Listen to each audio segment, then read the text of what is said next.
Será que o yoga que você pratica aí no seu tapetinho é tão antigo assim? Será que isso aí que você está fazendo é a mesma coisa que os sábios da Índia antiga praticavam?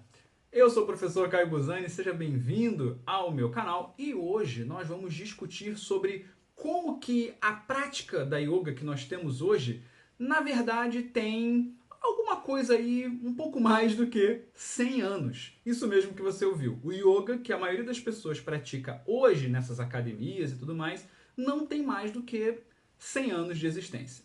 E antes que venham me crucificar aqui embaixo nos comentários, esse vídeo é baseado no trabalho, na pesquisa acadêmica, tá? De três pesquisadores muito importantes, o James Madison, o Mark Singleton e o Daniel Simpson. Esses três pesquisadores têm dois livros muito interessantes que é o Raízes do Yoga e o A Verdade do Yoga.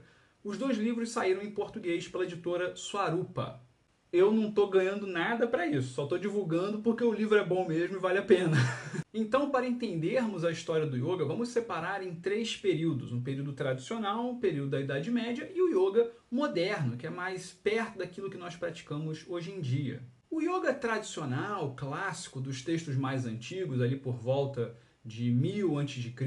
até o quinto século depois de Cristo, vão falar sobre o yoga como uma prática, uma disciplina, né, feita pelos ascetas, por aquelas pessoas que abandonavam tudo, família, trabalho, e iam para regiões desertas, como montanhas, como florestas, para se dedicarem integralmente àquela prática meditativa, geralmente com três objetivos básicos. Ou conseguir poderes espirituais mágicos, que eram os siddhis, ou superar a morte, se tornarem imortais, e por fim, o objetivo que eu acho que é mais conhecido por nós hoje em dia, que é atingir moksha, né? a liberação do ciclo de nascimentos e mortes. Essa prática do yoga mais antigo estava voltada, como eu disse, mais para a meditação, para o controle mental e do corpo, do que propriamente pela prática de posturas. Quando se falava em asana nesses textos mais antigos, não se estava dizendo de posturas como conhecemos hoje em dia, mas sim formas de sentar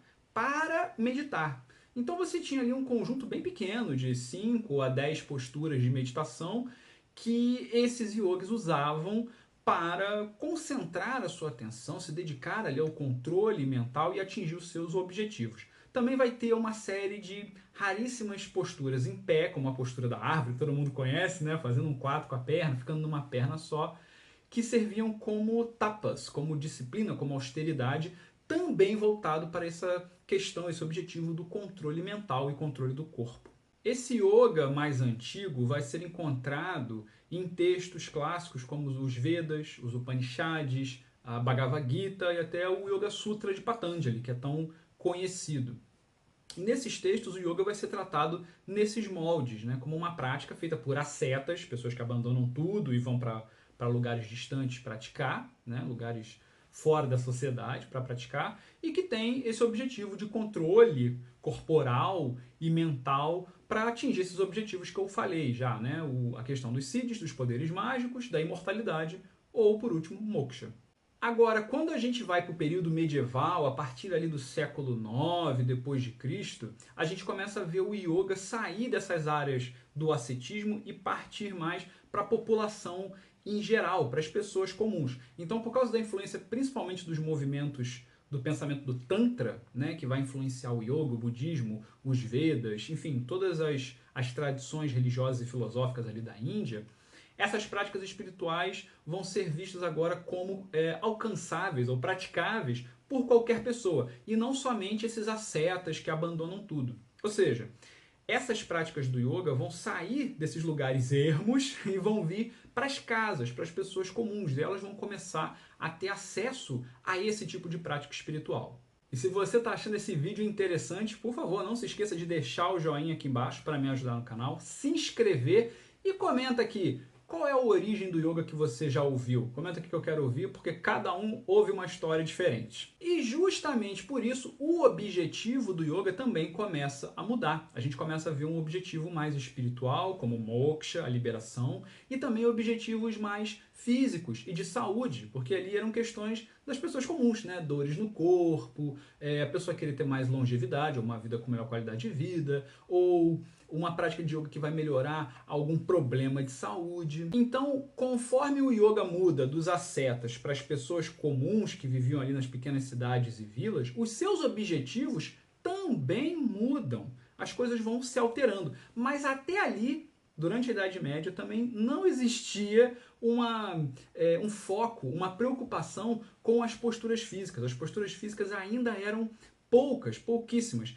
E o número de posturas físicas vai aumentando conforme o período, né, a Idade Média vai acabando e a gente vai chegando até a nossa terceira fase, na Idade Moderna. Com o fim da Idade Média, já na Idade Moderna, aí sim nós teremos vários textos e mestres ensinando uma centena de posturas de yogas em pé, sentado, numa perna só, de cabeça para baixo, né, que tem como objetivo esse cuidado com o corpo, cuidado com a saúde. Mas é na virada do século XIX para o século XX que o yoga começa a ter os moldes que nós vemos hoje em dia. Justamente porque grandes mestres como Krishnamacharya e até alguns reis da Índia que adotam a prática da yoga como uma forma de nacionalismo, né, de resistência ao domínio britânico, começam a criar uma ideia de yoga que é uma prática que deixa o corpo saudável, a mente saudável e o espírito. E para isso eles vão juntando, acreditem se quiser, calistenia, movimentos de calistenia europeia, com a filosofia indiana e com as práticas de meditação que os povos indianos já conheciam há muito tempo. Dessa maneira, o produto final disso é a união de ginástica europeia com o nacionalismo indiano para amar e adorar os antigos sábios da Índia e uma pitadinha de espiritualidade que é exótica, é bacana, para quem, principalmente para quem vem de fora da Índia. Porque para quem já era indiano ou hindu, aquelas práticas espirituais ou aquela rasa filosofia da espiritualidade que estava incluída nessa prática já era batida, já era algo conhecido. Chegamos aos dias atuais, onde o yoga foi reembalado, né? Deixou de ser uma prática espiritual rigorosa e passa a ser um produto de bem-estar, de fitness, de se sentir bem e para por aí. Ou seja, o yoga passa a ser tão comercializado que essas dimensões sobre ética, sobre espiritualidade, sobre filosofia da prática, que já estavam sendo perdidas lá no início do século XX, agora então desaparecem. E o yoga se torna apenas uma prática física exótica. O intuito desse meu vídeo e também desses autores dos livros que eu citei não é dizer que o yoga moderno não serve ou não presta para nada. Não é isso, pelo contrário. É simplesmente explicar para as pessoas que essa ideia de um yoga tradicional ou de que uma tradição do yoga nunca existiu, ela sempre foi construída, o yoga sempre foi mudando ao longo dos tempos e se adaptando às necessidades das pessoas. Na verdade, na minha opinião, essa é a parte mais interessante e mais bacana dessa tradição toda.